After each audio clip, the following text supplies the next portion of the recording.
particular elements, right? More than that, I think that science is sometimes frightfully often co-opted by people who would rather kibosh it the way, the Inquisition did Galileo.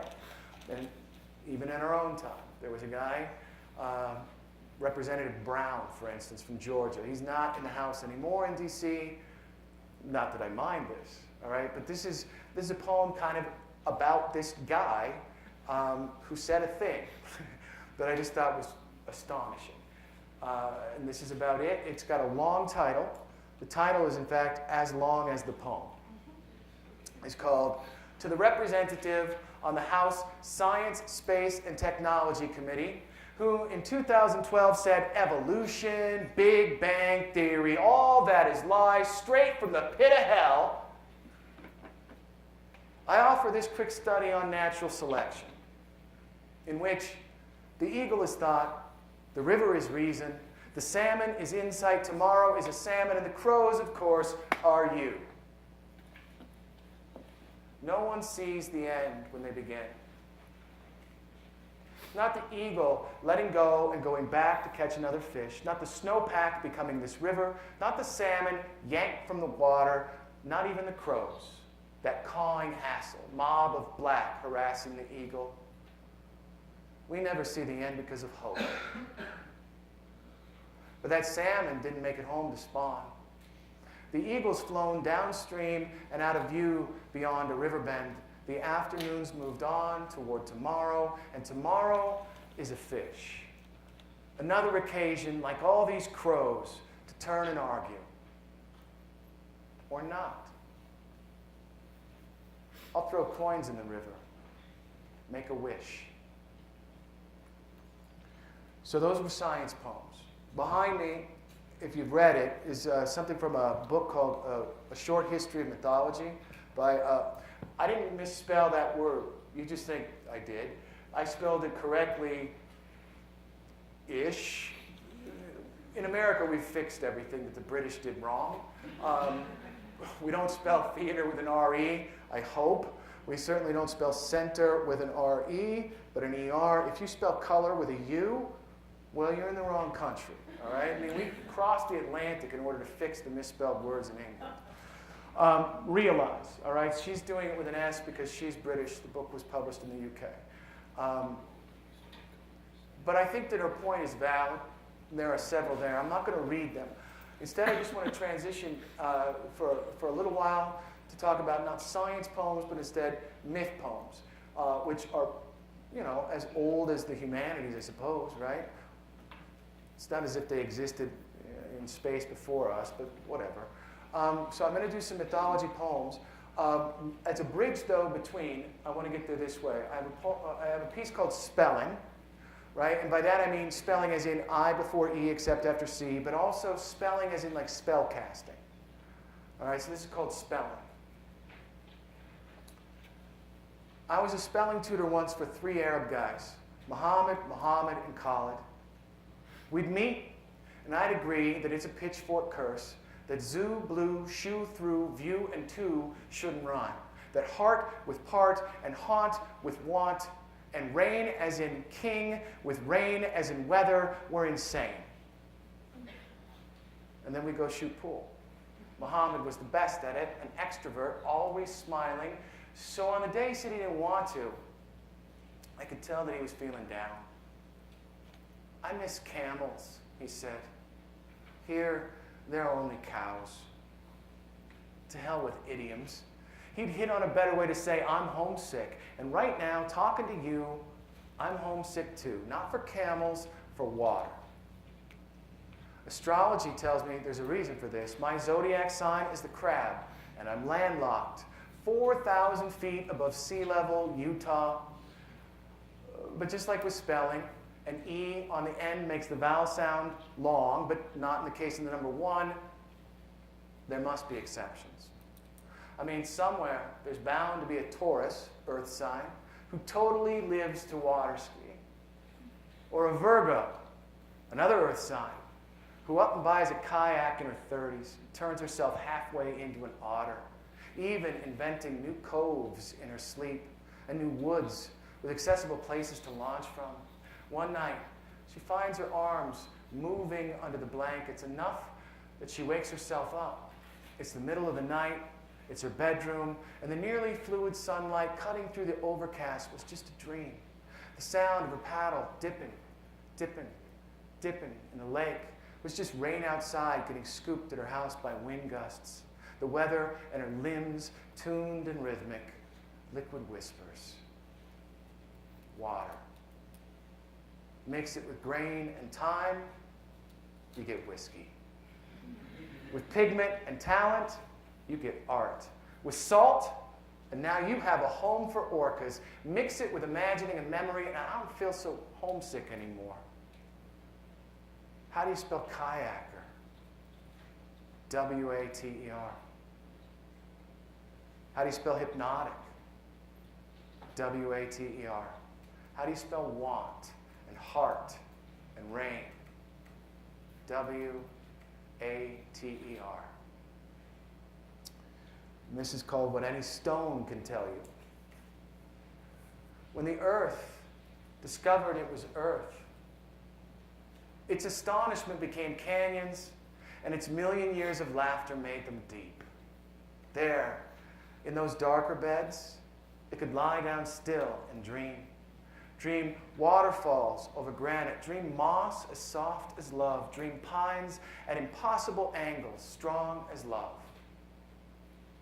It dreamt animals across grasslands, animals into forests, dreamt mountains to measure its distances and birds to make sense of the sky, but this wasn't enough. All things need another, even earth. And so do we. Not to own as if it were our echo. Not to give back less than we take. We are born the earth's other to our own astonishment. Be grateful. Be grateful in earth's arms when your bones lie down at last asleep. And this is a poem called 7 Circles in the Book of Sharks. But I want to say that there is no such thing, the Book of Sharks, as an extant in the future, but I wrote it. I wrote it in the past, and in the future it will be.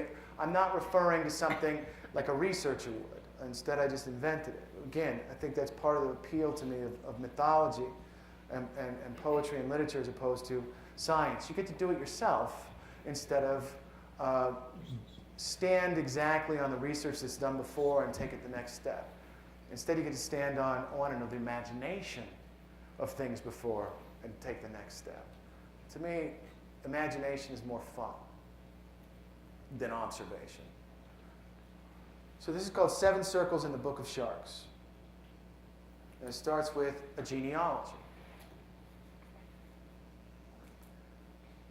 The cousin of a shark is a manta ray, and the cousin of a manta ray, a hawk, and the cousin of hawk is lightning, the ocean reborn, returned skyward and alive with storm.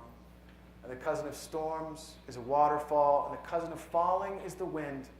And the cousin of wind is erosion, leaving rock, the bones of the mountains scattered. And the cousin of the mountains is a row of teeth, and another behind. And those teeth are the cousin of the manta ray, lightning, the wind. In a story seldom remembered, sharks were ghosts guarding the afterlife, since their rendered bodies had no skeletons, just teeth. The shock of that discovery must have added new verses to songs and widened the net of old omens, but nobody knows. Those details aren't the details that lasted, only this. The dead step out of their bodies, walk down to the sea, swim out to the horizon. For some, the passage is easy. A day, a night, a warm current there to guide them. For others, the journey goes on and on. If they killed a bear or left a wolf's mate howling, and the water is cold as a shark's eyes, and then they see the fins. Under the first full moon of summer, they would carry bowls of water.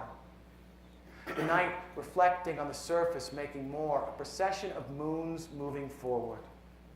In the center of town was a rowboat, being filled one bowl at a time. And this was the boat of anyone lost at sea, gone without a burial. Those in mourning floated candles and petals. There may have been music on flute or strings, but we don't know. It's a ritual fallen away, and all we have left are the wives' tales. They say they're empty bowls filled with quieter sorrow, and with memories of the dead to carry home. They say the boat will be gone come sunrise, just the anchor there, still as a headstone, by others from the years before. We have one such anchor on display in the museum, arrangements of fish hooks, even spears tipped long ago with shark's teeth, and figure that's that. Think the past fits into our pockets. We wander about and buy a barcode souvenir. But the past is more like the wind behind us, and the present more like a ship. And the only pockets on a ship that matter are the sails. And they're wrong about the skeletons, apart from the age of the bones, bones buried deep but seated upright together, all of them facing the sea. So the ancient world believed in guardian spirits watching over the living, and a salmon was placed with the deceased to keep the spirit fed. Fish bones wrapped in deer skin were discovered in every grave. A plausible explanation, but it's wrong. The living were playing the part of angels, guiding the dead to the edge of heaven, seating them upright to find forever in the waves. But what about the salmon? Well, that's counterclockwise too. The salmon were meant as an offering, a present for the sharks. A thank you for taking our spirits into their home. Spearing a shark means 7 days of work. That long to do the rendering, and all you get is a set of jaws and teeth, some fragment to hang in a window or look at over the fireplace instead of at the fire. I've heard there are monks somewhere using human skulls as paperweights. Not to keep old scrolls from rolling up, or pages in place while they bind them, but to bear in mind we aren't the measure of creation, just a part. The edge of the sea is a teacher. So many bones, all the shells and the sand dollars, all the barnacles encrusted on the pier, even wood used to stand upright in forests, even ash left behind in our fire pits, dug to keep warm, to boil water and empty our crab pots.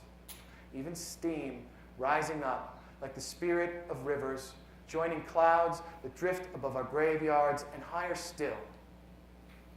The moon keeps sailing through its phases, all of them the color of bone. Okay. If it's all right, I want to pause for a second and save something for the end. All right? And instead, are there comments? Are there questions? I mean, because the idea here, at least Michaela's idea, is that there would be a sort of Q&A or talk back. Now, I'm doing this because I know that people will have to leave at 11:50, and I want there to be time for questions. And if there are none, I'll just do another myth. And if there are some,